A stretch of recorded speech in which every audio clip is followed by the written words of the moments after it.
Hello everyone, welcome to True Crime Stories. Today we will look at a terrible case together. An angry man walked out of the house, slamming the door. He walked to the driveway and stopped, running his hand through his messy black hair several times. He looked very worried, muttered something, then walked quickly towards the house. He yanked the doorknob and walked inside, picking up a baseball bat lying in the entryway. He went around the house, shouting loudly.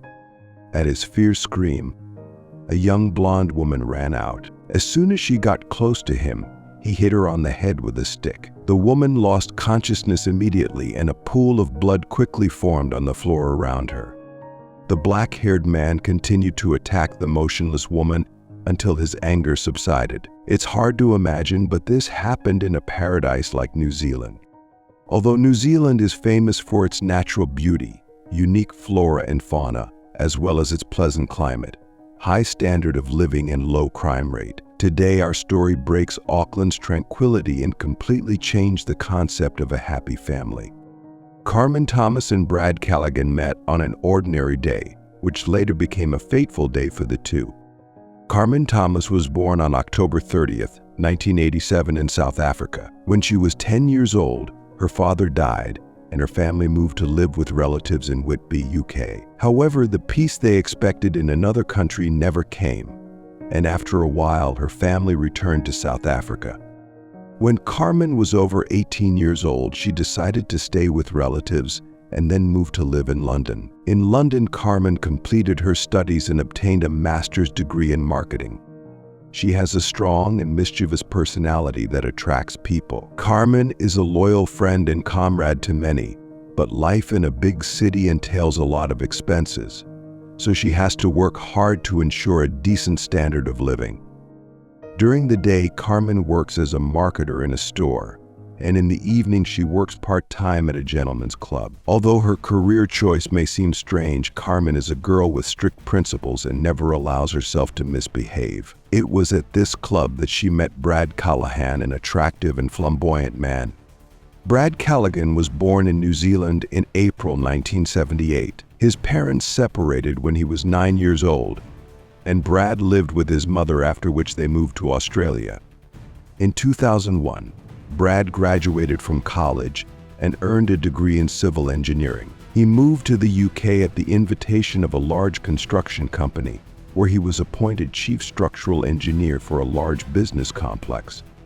Brad becomes a successful gentleman, and his choice falls on the beautiful Carmen. The man is tall, smart, dark-haired with bright black eyes, but he can't get into a real relationship because he's too ambitious and has a busy career. He doesn't have free time for a long-term relationship.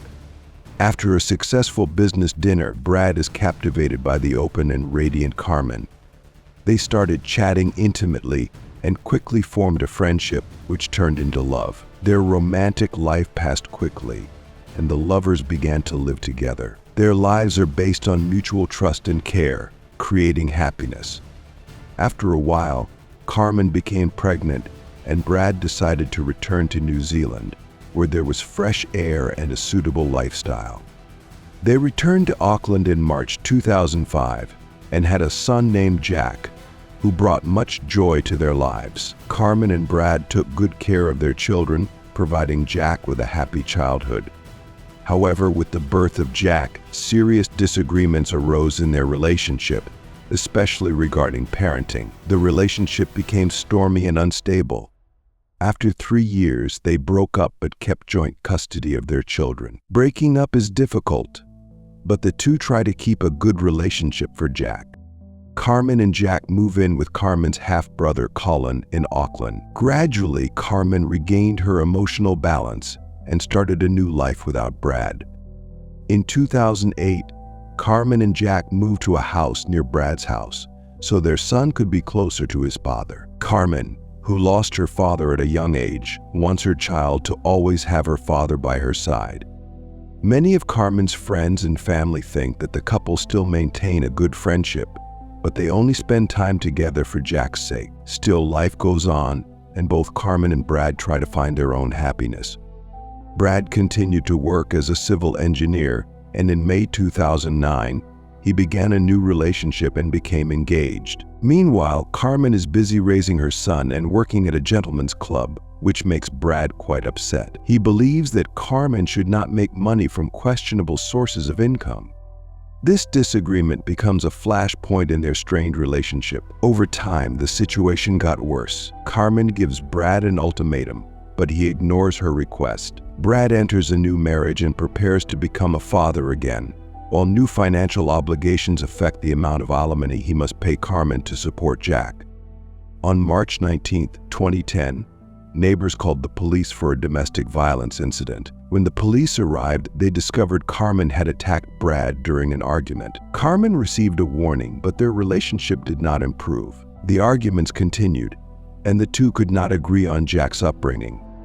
On June 29, 2010, Brad went to Carmen's house to discuss alimony in a new school for Jack. Carmen is not happy with Brad's proposal and kicks him out of the house, saying Jack is not his son. Brad left, and 2 weeks later he tried unsuccessfully to contact Carmen. On July 13, 2010, Brad reported to the police that Carmen was missing. The police began searching for Carmen, and from interviews with neighbors they reconstructed the chronology of events. On June 29th, surveillance cameras recorded Carmen at a supermarket near her home. When police searched Carmen's house, they discovered a missing trash can and blood stains on the front door, washing machine, near the sink and shower. Using luminol, forensic scientists discovered many traces of blood in the house. The landlady recalled that on June 29th, she heard loud screams, followed by crying and moaning. She knocked on Carmen's door, but no one answered. When she looked out the window, she saw a trash can on the street and an overturned clothes drying rack. The landlady called her husband, but before he arrived, Brad walked out of Carmen's house, carrying dirty clothes. Brad explains that Carmen was sick after a surgery and had vomited blood. The landlady did not doubt Brad's explanation and did not call the police. The search continues and Carmen's phone attracts attention. The messages from her phone had a strange tone. The messages and calls continued until July 10th, but there was no sign of Carmen. Police found Carmen's car with luggage and other items inside. When they checked the suitcase, they discovered traces of blood and a note showing that Carmen owed money to the agency where she worked. An envelope with Misty's name and $270 in money was also found. Inspector Mark Benfield raises the possibility that Carmen may have been murdered. Police searched for Carmen's body in rural southeast Auckland, but to no avail. When checking Brad's phone, the police discovered that he had bought a meat cleaver, a large plastic box, and many garbage bags on June 30th. Looking at Brad's daily work, the police noticed something unusual. One workday, Brad arrived at the construction site very early and walked alone around the block for a long time. Although not unusual enough for the workers to report it, this made the police suspicious. One of the most important pieces of evidence is the missing trash can. A neighbor saw a trash can near Carmen's house the day she disappeared. Police did not rule out the possibility that the trash could contain important evidence and re-examined Brad's cell phone. His spending details were also closely examined. The police found that Brad had bought the necessary items to hide the body. These unusual events lead police to believe that Brad is involved in Carmen's disappearance. Based on the evidence collected, such as Carmen's cell phone and questionable purchases, Brad changed from the role of victim to the main suspect. Police believe Brad Callaghan killed his ex-lover by hitting her multiple times in the head and carefully hiding her body. On September 21st, Brad Callaghan was arrested for the murder of Carmen Thomas and attempting to pervert the course of justice. He pleaded not guilty and is expected to stand trial. In a fateful coincidence, Brad's second son from the new relationship was born at that time. Brad's detention caused a wave of emotion and outrage. The young father broke down, and 9 days after his arrest, he showed investigators where Carmen Thomas was buried. Brad thought he had the perfect plan, making it seem like Carmen had gone to Hamilton and never returned. He was completely confident that he had succeeded, but life had made adjustments. When questioned, Brad detailed the series of events from that fateful day. After a bad argument, Carmen kicked Brad out of the house, screaming that Jack was not his son. Brad left but returned 5 minutes later, using a baseball bat to hit Carmen in the head with such force that she lost consciousness. Blood spurted from her wound, staining the floor red. Brad stood over the victim's body with a frown in his eyes, realizing he had just done the irreversible. In anger, he threw a few more punches. Brad knows that his actions have irreparable consequences, but everything remains in darkness. Happy memories are now gone forever. He understood that his life would change after that tragic moment and that he could not get it all back. But that didn't confuse him because now Jack was the only thing keeping him awake. After showering, Brad quietly left Carmen's house. In the following days, he began disposing of Carmen's body and covering up the crime. Brad called a friend and arranged to meet outside the supermarket, asking to buy 3 black garbage bags, a bottle of kerosene, and cleaning products to avoid suspicion. Returning to the apartment, he carefully wiped away the blood, wrapped the body in a bag, and took it out to the trash can. In the following days, Brad chopped Carmen's body into 8 pieces to prepare for destruction. He severed Carmen's legs at the hip joint. Each leg was cut above the knee into 2 pieces, with her arms and head also severed. On July 3rd, Brad met a friend at the marina at Okau Bay near central Auckland. He confessed to killing Carmen during an argument and needed help disposing of the body. However, the attempt to dump the remains into the sea failed because the friend refused to provide a boat. Over the next few days, Brad drove to Waiaka Ridge in West Auckland and buried the containers in a shallow grave. On July 7th, he drove Carmen's car to Hamilton and left it in the hotel parking lot. He placed a suitcase containing her clothes and some other personal bags in the car to create the impression that Carmen wanted to leave. However, he forgot that the suitcase also contained bloody clothes. After getting off the bus, Brad began sending text messages from Carmen's phone to pretend she was still alive. He texted Carmen's friends, saying she felt unwell and had been in a bad state for days. But Brad's plan failed. On October 1st, police arrived at the burial site Brad had indicated and discovered Carmen Thomas's body in a plastic box. They carefully removed the body from the makeshift grave. An autopsy determined that Carmen died from multiple blows to the head, with the fatal blow causing a skull fracture. After many forensic examinations, Carmen's body was brought back to her family for burial. On October 13th, a private funeral was held at Green Lane Christian Center for Carmen Thomas, a young, cheerful, kind, and successful mother. Little Jack, who had been waiting to meet his mother, could only hug and kiss her white coffin. On February 8, 2011, the first trial for Carmen's case took place. Judge Wenning found that Brad's crime was unintentional, but he was less lenient when it came to covering up the crime.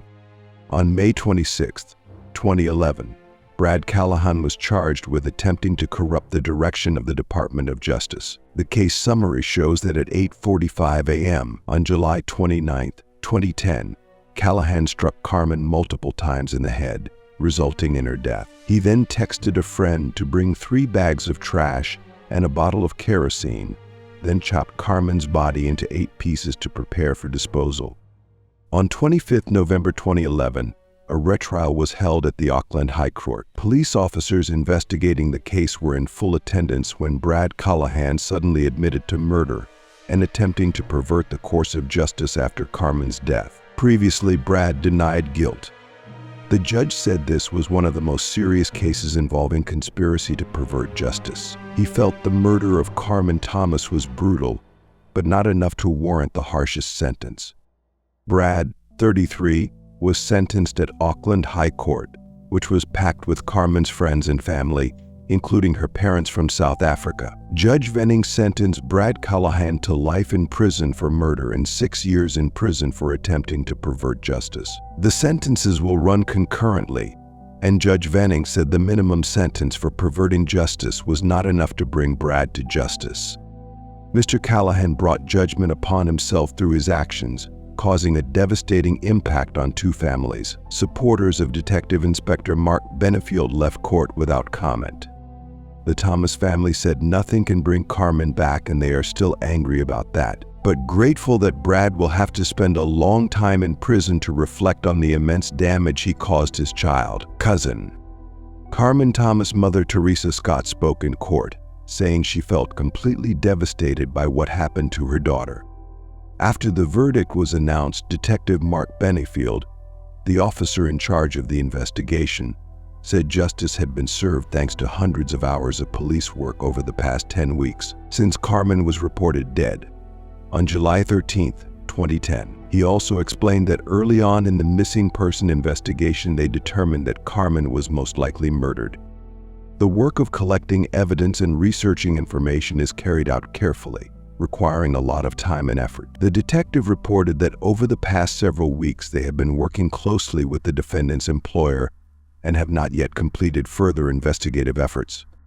Part of the construction site on Victoria Street will continue to be examined for any evidence that may assist the investigation. Currently, the police are unable to comment on their activities at the facility due to sensitivity to litigation issues and out of respect for the courts. Detective Mark Benefield said he could not rule out the possibility of further arrests and charges related to Carmen's death in the Bersacher. Brad Callaghan had the courage to accept responsibility for his actions, but that doesn't change what he did. The hearts of Carmen's loved ones are breaking, and their lives fall apart every day without her. Mother Teresa Scott of Carmen said she can forgive someone who took a life in some cases, but she could never forgive the man who disfigured the body and hid it in barrels. Contain. Attorney Wayne Callaghan, Brad's stepfather, said his client acted responsibly and had no intention of submitting a sentence that would qualify him for parole. He said this was a ridiculous miscarriage of justice, especially given that New Zealand only records about 50 murders a year, and unusual crimes are often widely reported in the media along with trials. There may have been undue bias towards the victim at trial, but the lawyer emphasized that Carmen could not be blamed for losing her life, even if she had angered Brad. If Brad wanted sole custody of his son, he could have used his prejudices about Carmen's work to hinder her, but instead, he beat her to death and tried to cover it up. Crime. Currently, Jack Callaghan, Brad and Carmen's son, is living in another town under an assumed name and is temporarily cared for by his grandmother. He didn't know that his father had taken his mother's life and would never find out. Is it your fault? Thank you everyone for watching. Please subscribe to my channel. More shocking stories ahead.